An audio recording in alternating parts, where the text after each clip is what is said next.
All right, I'm going to get started. Thank you all for joining me today to talk about museum lighting projects and the grants program. I was not expecting a big crowd today because it is December 19th, but the presentation is recorded, so everyone can watch it in the new year whenever they want. My name is Megan, and I'm the Outreach Conservator at MNHS. My job is to consult and advise people on projects that involve the care and preservation of collections. That could be historical societies, archives, or even individuals, although individuals are not eligible for the grants. I work with the MNHS grants program to coach people through the application process, to review applications to ensure they meet standards, and to follow funded projects through to their conclusion. I've overseen quite a few lighting projects, and they're always fun because the results are very satisfying.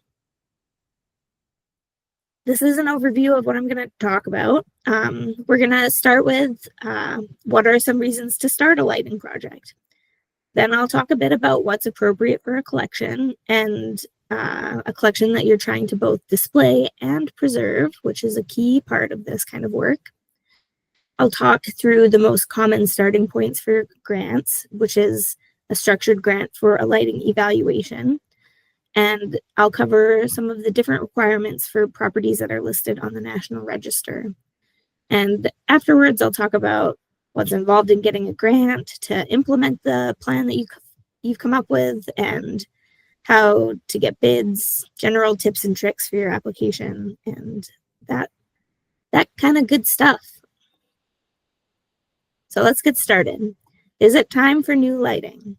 This is a matter of your organization's prioritization and to some extent your organization's preference, because lighting is rarely an urgent need, but it can have a big impact on both the aesthetics of your spaces and also the preservation of your collections. There are plenty of reasons why you would choose to start a lighting project. It could be because you wish to improve the visibility and appearance of your exhibits, or to ensure that your storage and artifact workspaces have enough light to accomplish the tasks that you do in those spaces. Another goal for any museum lighting project is to minimize damage to collections, because light is one of the most important agents of deterioration for us to manage when it comes to long-term preservation. And another completely valid reason to work on a lighting project is to improve the energy efficiency of your building. Modern lighting systems are cost-effective to run and require fewer light bulb changes over time, so you can save some money by doing a lighting project. All thanks to the modern magic of LED lights. Throughout my presentation, I've included some before and after pictures from completed lighting projects that were funded by the grants program. It's not always easy to photograph lights, but you can see that not all before pictures are horrendous light fixtures from the 70s. Sometimes the after looks darker than the before. Lighting needs are complicated and completely individual, and it's based on context and use and preservation needs. So it's completely up to your organization what you need and what it will look like afterwards. I want to talk about what kind of lighting is appropriate for a museum or archive type of space. First off, the reason that light is such an important consideration in these spaces is because light damage is both cumulative and irreversible. Light damage can take the form of fading, but also bleaching, yellowing, embrittlement, breaking. These photos show some results of light damage, and yes, textiles are particularly vulnerable, but so are paper, paintings, photographs, things made of wood, baskets, leather, the list goes on. Some materials are more light resistant, like stone, ceramic, and metal, but for most objects, light can cause irreversible damage, and that means both visible light and the invisible UV light. So putting up a UV filter isn't sufficient to completely prevent light damage.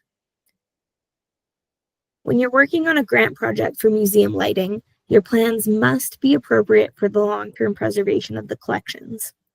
It's not acceptable to work on a project that only addresses the visibility of your exhibitions, doesn't address what standards are in place to protect your collections. There are plenty of ways to incorporate preservation into your project.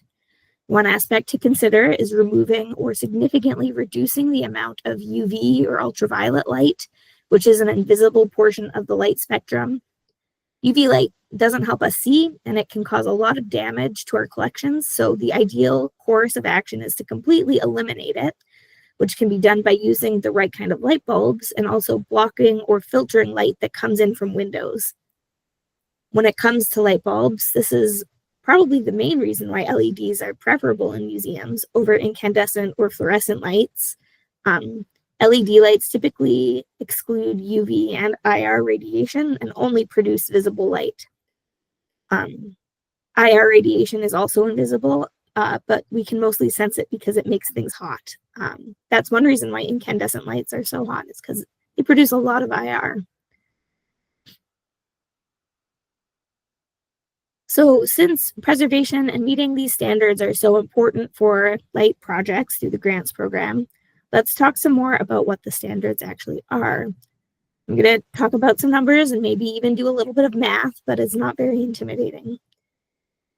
The intensity or brightness of visible light is typically measured in either lux or foot candles.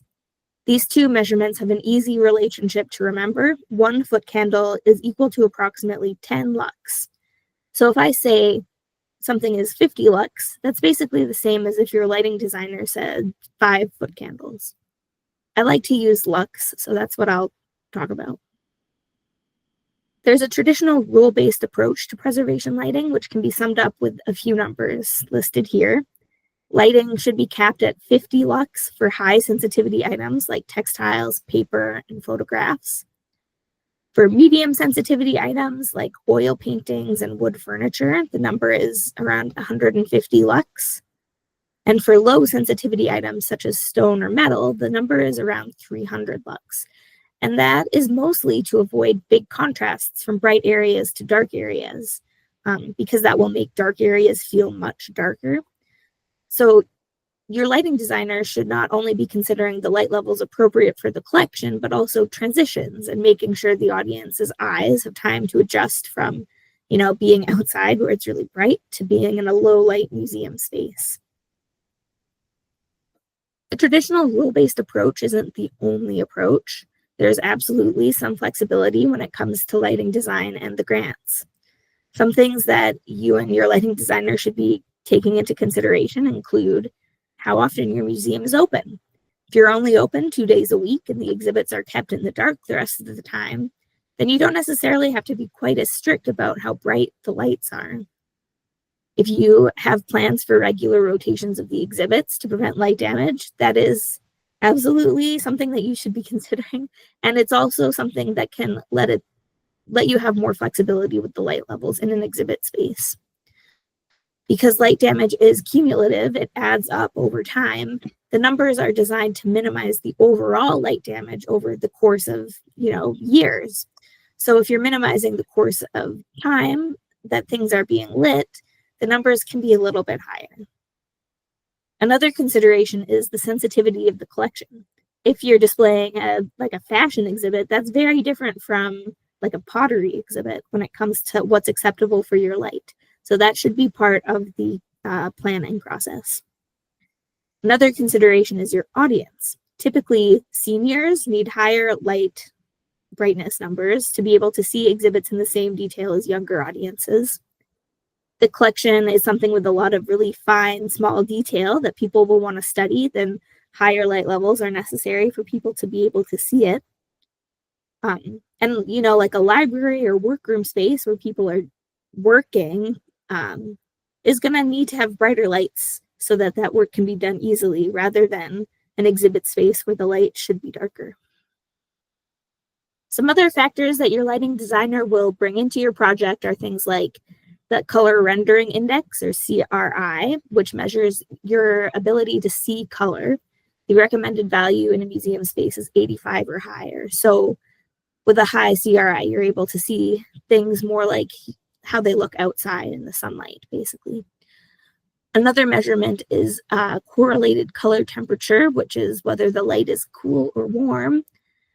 this is more of a preference than a rule, but typically low lighting spaces should use a warmer light than a cold light.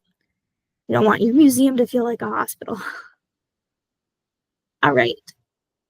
All right, so I'm not going to talk any more numbers or like light numbers. I'll talk about grant numbers a little bit, but the most common way to get started with the museum lighting project through the grants program is to apply for a structured grant called Planning for the Redesign of Museum Lighting. A structured grant is a type of small grant, so it's under $10,000. It has a shorter application form because it's a common type of project that has expected outcomes. This specific structured grant will allow you to hire a museum lighting consultant to create a lighting plan that is specific to your needs. The final project would include floor plans, drawings and specifications for the new lighting system, what kind of fixtures you're going to need, what kind of light bulbs to buy. It will have plans for control switches like dimmers, occupancy sensors, which are like a motion detector, which will flip on the lights when people enter a room, can help you control how much light something is exposed to.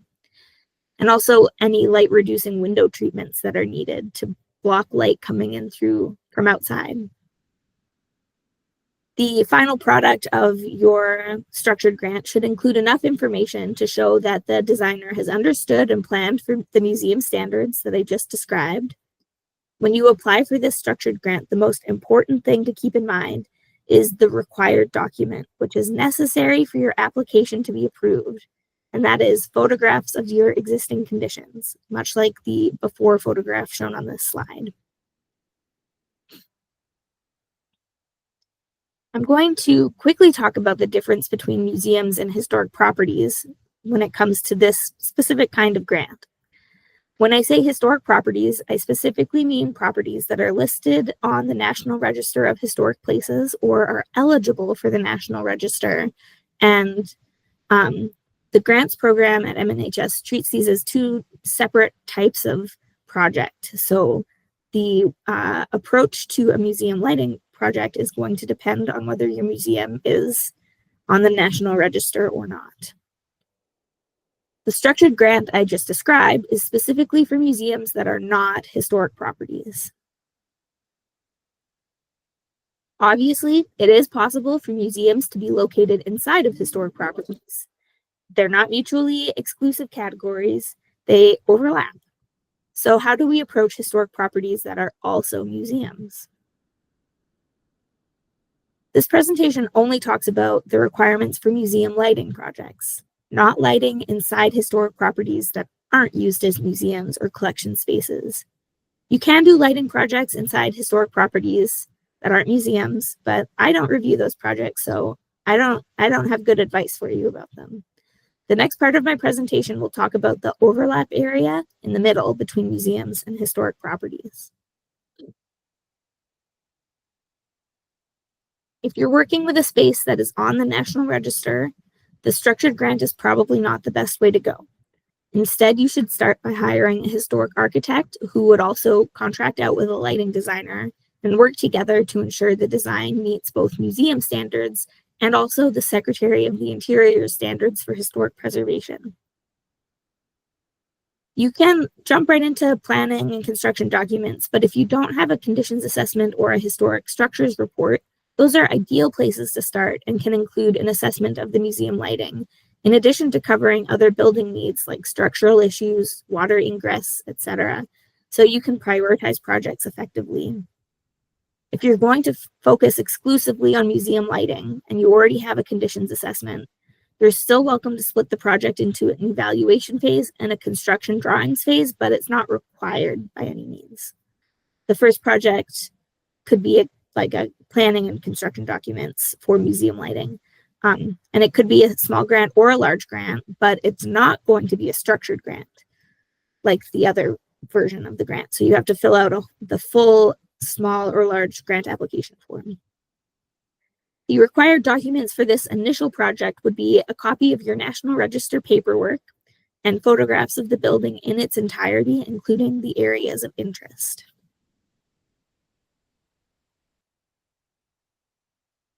Before you move on to implementation, you will need the following elements in place: photos of current conditions with a photo key, a grant scope of work form, and construction documents by a historic architect.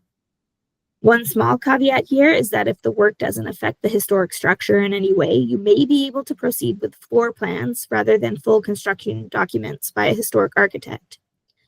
The only kind of project I can think of that this would apply to is if you're replacing everything in kind. So new fixtures, replacing old fixtures with the identical footprint, or just buying new light bulbs. If you're not sure if your project meets those criteria, then the best course of action is to contact the grants office to talk with one of our design reviewers. They'll be able to advise you on whether your project needs a historic architect or not, but most projects will. So this list of documents here should be the final products that come out of your planning or construction documents phase, so that when you move on to implementation, you have everything that you need to move forward. And another thing to be careful about here is that your historic architect knows that this project must also meet museum standards as well as historic preservation standards. We still want to see the light levels and evaluation of light sensitivity that we require for any museum project. So once you have your lighting evaluation, floor plans, and or construction documents, you can move forward with implementing your project. This is typically a large grant, over $10,000. The specific information that you need to plan your project is found in the grants manual, which is a great compelling read that everybody should enjoy. If you're working in a non-historic museum, then the requirements for this project will be listed in section 6 of the history project section. If it is a historic property, then you would look at section 5 of the historic properties section of the grants manual. So I will talk about the differences in these projects and some basics about applying for them, but for a lot more detail about how to structure your application and stuff, you can find more information in the grants manual. An important thing to note is that your planning project must be complete and closed through the grants office before you can apply for your implementation project. So make sure you time things appropriately. Implementation of a lighting project can include the installation of new light fixtures, occupancy sensors, aka motion detectors, dimming switches. You can put UV filters on windows or curtains or screens on windows to block light. The project should probably include the electrical work needed for the new system, and when you hire an electrician, they must be paid prevailing wage. If the ceilings or walls are impacted by the removal or installation of the new lighting, then painting and repair work can be included as part of your project. You can use the grant to pay consultant fees for oversight of the project by the museum lighting designer or your historic architect, or both. And you should probably include a contingency cost in case your project costs rise between your application and the actual carrying out of the project, which is not that uncommon to happen. I recommend including a visible and UV light meter in your project budget so that you can assess light and UV levels before and after installation, and make sure that you're setting your dimmer switches to the right level. And finally, you can also include in your budget the time and equipment that you need to move and protect your collection during installation. So for history projects, you have the following required documents for implementation. And again, a required document is exactly that. It's required for your application to move forward. So even if you have a perfect application otherwise, it won't get approved unless you have all of those required documents. So you will need a report from a qualified consultant assessing current conditions and specifying the remedy. This you can get as a copy of your evaluation from the structured grant that you completed. Your application must include a diagram that depicts the current conditions and all proposed alterations. This should also be a part of your structured grant, final report. So you should have those already. If you're planning to phase the project, so separate it into discrete slices of a project based on your specific needs, then you need to include a phasing plan. Finally, your project needs to follow the standards laid out in the National Park Service Museum Handbook, specifically the chapter on museum collections environment. Now, if you're doing a project in a historic property, you require all of those previous documents plus a copy of your National Register paperwork, photos of current conditions with a photo key, the grant's scope of work form, and construction documents rather than a floor plan. The standards that your project must follow include the National Park Service Museum Handbook and also the Secretary of the Interior standards for the treatment of historic properties. Luckily, if you're applying for a large grant, the process comes with a required pre-application where the grant reviewers can send you feedback on any missing documents. So there's a long list, but we can help you make sure you're meeting all of those requirements. Plus, all of these documents should be part of your initial planning project. So you should have everything ready to go when you're finished planning. On the note of required documents, here's a brief overview of the grants program at MNHS. The first step of any grant project is to make sure you have an account on the grants portal, which you can sign up for by following this link to the website called Flux. All of our applications are online. You use this website to apply for small and structured grants as well as large grants. The small and structured grant deadlines are quarterly in January, April, July, and October. The large grant deadline changes every year based on, when we get our appropriation from the state. So you should look for your specific dates on the grants website. If you have questions about applying for a grant, we have some resources for you. There's a monthly virtual open house on the first Thursday of each month where you can meet with Grants Office staff and ask any questions you have. There are quarterly Grants 101 webinars with much more in-depth information about how to apply for a grant. And you can always contact the Grants Office at the email at the bottom of the screen here to answer questions and get help. A very common question that I get asked is about finding a consultant. The first thing to know is that your project must meet procurement requirements set by the state of Minnesota.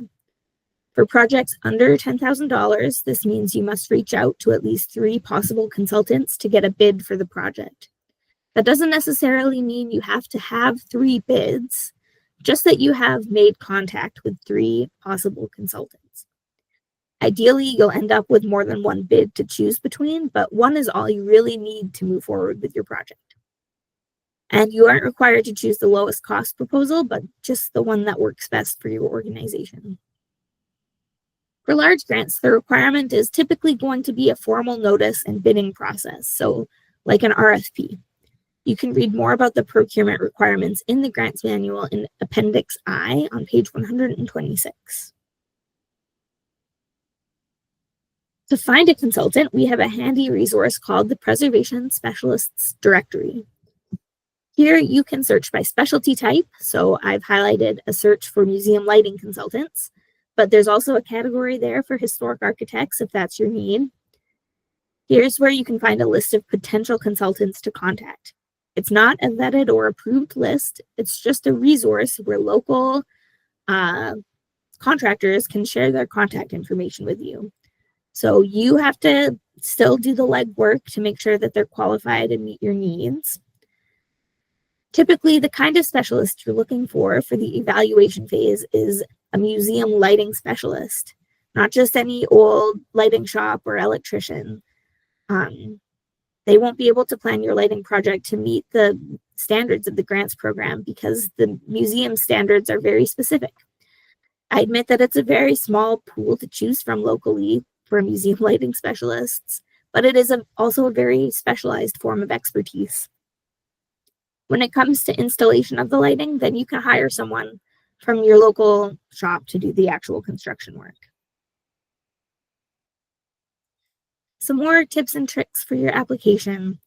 If you have any questions about your project and which standards you need to meet, especially about the historic architect, make sure to reach out to the grants office for assistance. Make sure that your project takes the preservation of the collection into consideration.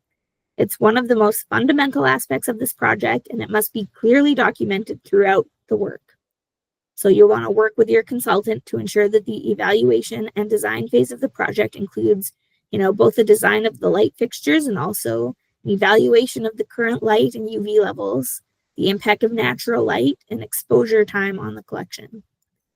I don't like when I see projects where I simply get a floor plan showing the light fixture placement. I need to know that your consultant has considered light coming in from the windows and whether or not to use occupancy sensors and where the dimmer switches are going to be located. All of this is key to a successful museum lighting project.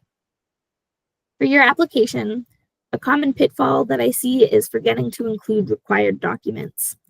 It's not a disaster when this happens. When it's a small grant, we'll just have you apply again at the next deadline, which is only a few weeks away after you get your notification. For a large application, we will warn you about missing documents during the pre-application phase. So you have, 2 chances to get it right. And my final piece of advice is to build space into your project timeline for required reviews by the grants office. The types of reviews change based on, what kind of building you're working with and the specific information about your project. But you definitely don't want to miss the annual large grant deadline because you didn't build in enough time into your project for reviews. So if you're not sure what to do there, then you should reach out to the grants office for help. Again, you have to completely close out your planning project before you can apply for your implementation project. All right, so that sums up all of my advice on museum lighting. If you have any questions, you can send me an email to either of these 2 email addresses. I'll respond to either. I look forward to talking to you about your project ideas. And now, if any of my audience has any questions, I would love to answer them.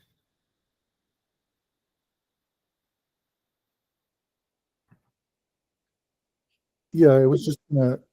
Oh, Todd, why don't you go ahead? I could wait. First time caller, long time listener. Once you've made it through all the processes, either grant funded or not, and you've installed the lights, but an important step is obviously sort of like monitoring it, making sure that you're not over using the lights. What are some techniques for operating a new light system and thinking about total exposure of objects?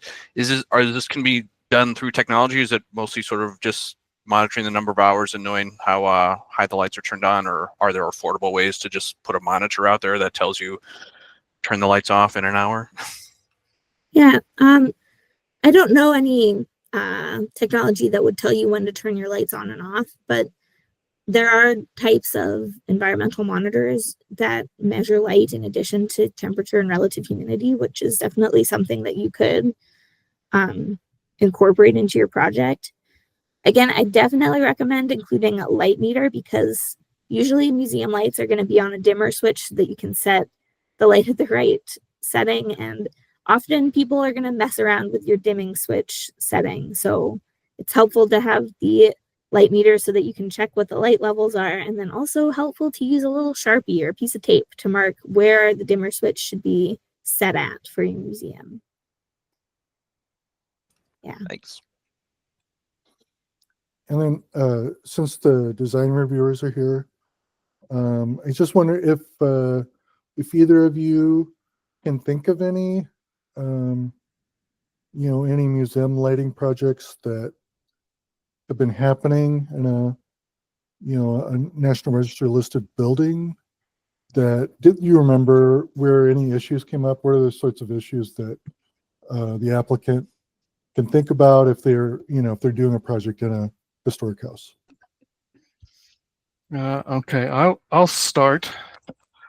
I will say that I've had one major lighting project and they had no issues. They did a very good job. So I had no complaints whatsoever. They started with a thorough conditions assessment of their building. They had a very thorough conditions assessment, and they had an historic architect they were working with throughout the project, because in the long run it was more than just lighting, but lighting was the first step.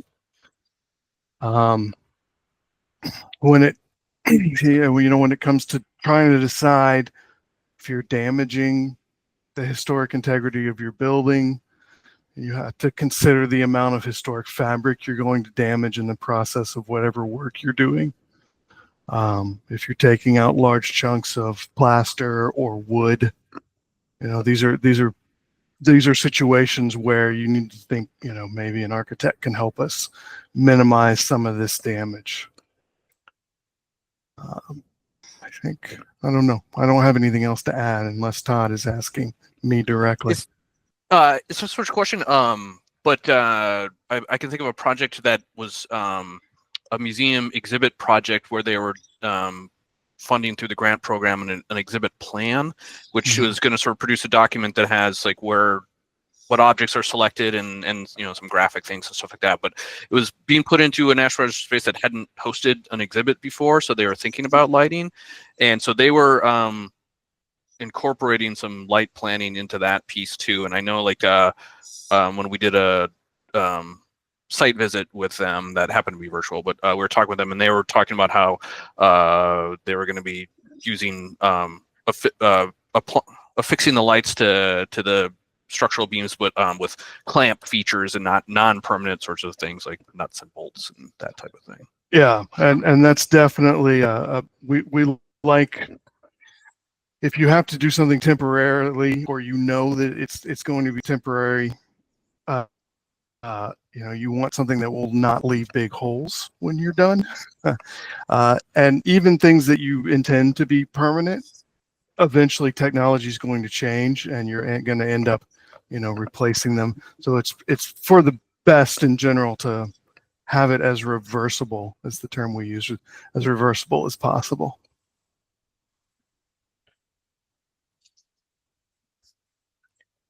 So I know we're talking about some of the National Register sort of pieces and planning. And Megan mentioned that when you're doing it in that type of space, that oftentimes the lighting planning can be accomplished during the historic structures report or conditions assessment phase. This is a question either for Megan or John or Ryan. Is an architect able to do that, or are they likely to be subcontracting with a lighting designer during that process? And if they are subcontracting, that seems like something that you should be communicating during the bidding process, that's the type of thing that they're going to need to do, I assume, or maybe it's accomplishable by a historical architect. I know, with one of it was actually an MNHS site, a National Historic Landmark, the Charles Lindbergh site. They had temporarily the interpretive center in the actual house basement, which was accessible physically via a long path, and there they used, as part of the plan, they temporarily used clamp lamps, and with their signage, they were able to create interpretive spaces for a while before the interpretive center was finished back in 2002. And then I know Megan and I have looked at one where they're just at the pre-development phase. This was one here in the Twin Cities, but over in Hennepin County.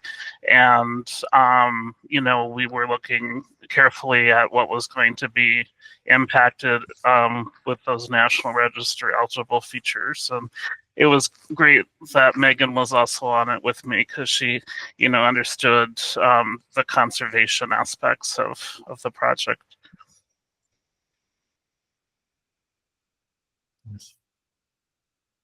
Yeah, one consideration with historic properties sometimes is that they have historic light fixtures, and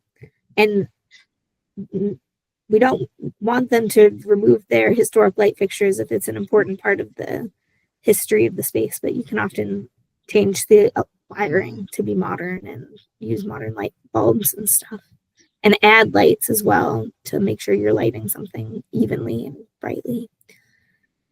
And as far as the directed question about the architects, I would say that the average architect probably can deal with, maybe one small room of lighting. But I think if you were talking about a large space or several rooms or a particularly complex collection, you would probably encourage them to hire a lighting specialist. Yeah, I think I've seen both directions that firms have taken, and I think that it is like a specialized expertise to do museum lighting.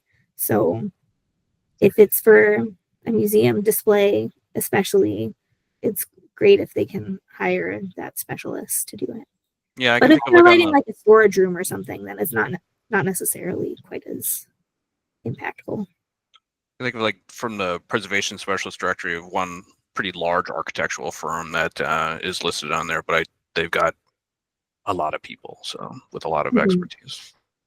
Yeah, I remember like that the one that Megan and I looked at, that happened to be like one of the ones, where it's, pretty expensive, pretty an extensive, numerous, group of people that have various specialties. So they're able to, to make that happen in that regard. All right. Well, thank you for adding your expertise, John and Ryan, and thank you for asking questions, Todd and other John. I appreciate it.